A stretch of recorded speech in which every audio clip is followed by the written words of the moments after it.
Unapojaribu kuitabiria timu fulani na timu fulani kuvuka hatua ya robo fainali klabu bingwa barani Afrika, unahitaji uchambuzi wa kina kwa kuzingatia ubora wa vikosi, uzoefu wa kimataifa na mwelekeo wa sasa wa timu katika michuano ya CAF Champions League. Kundi la Simba Group Stage CAF Champions League 2025-2026, timu Simba Sport kutokea Tanzania, Stade Malien kutokea Mali, Petro de Luanda ya Angola, Esperance de Tunis ya Tunisia. Uchambuzi wa kila timu. Simba Sports. Simba Sport wana uzoefu mkubwa kwenye hatua ya makundi, walifika robo fainali mara 3 katika miaka 5 iliyopita. Kikosi chenye uwiano mzuri kimataifa na hata ndani ya ligi ya Tanzania bara. Pia wameendelea kuboresha miundombinu ambapo mara nyingi hutumia uwanja wa Benjamin Mkapa na ndio machinjio yao ya kila siku. Wana home advantage yenye mashabiki wengi, na uzoefu wa Simba, ulinzi wao wakati mwingine unalegea katika away match Afrika Magharibi.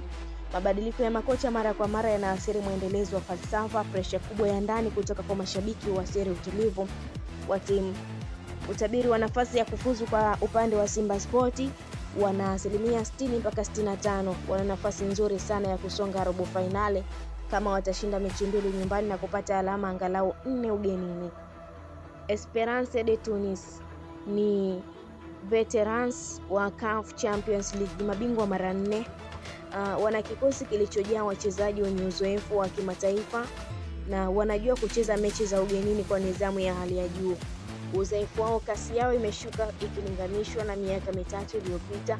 Mashabiki wanapoteza subira kutokana na ukame wa mataji ya mara kwa mara. Wanategemea zaidi viungo wakati na hawana nguvu nyingi kwenye pressure ya pressing teams kama Simba. Utabiri, wana nafasi ya kufuzu 70-75. Hiyo ndio timu yenye nafasi kubwa zaidi kufika robo finali kwenye kundi hili. Petro de Luanda wamekuwa wakipanda sana. Walienda nusu finali ya CAF 2022. Wanacheza soka la kiufundi lenye kasi. Wana wachezaji ambao ni hatari sana. Uzoefu wao ni ulinzi si imara sana. Wanaruhusu magoli rahisi. Wanaathiriwa na safari ndefu barani. Wana uzoefu mdogo wa pressure kwenye hatua ya mwisho ya michuano. Utabiri wa nafasi ya kufuzu ni 50-55. Ni timu hatari kwa Simba, ikicheza vizuri nyumbani. Angola inaweza kuwapa changamoto Simba. Stade Malien ni mabingwa wa Mali wenye nidhamu ya timu na soka la nguvu. Wanajua kutumia faida ya nyumbani vizuri sana. Wanashinda mechi nyingi wakiwa huko kwao. Udhaifu ni uzoefu mdogo sana wa hatua kubwa ya CAF Champions League. Kiwango cha wachezaji wao bado kipo chini ikilinganishwa na Simba au Esperance. Utabiri wa nafasi ya kufuzu ni 20-25. Wanaweza kusumbua, lakini ni vigumu tabiria kuwa watavuka makundi. Esperance de Tunis na Simba ndio timu zenye nafasi kubwa zaidi za kufika robo finali.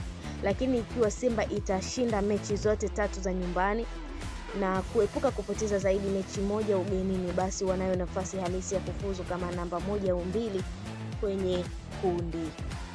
Hii ni Neli TV, endelea kutufuatilia, usisahau kulike, kushare, kucomment pamoja na kusubscribe channel yetu ili uendelee kufurahia taarifa zetu mbalimbali za kimichezo. Mimi ni Lizo Sports.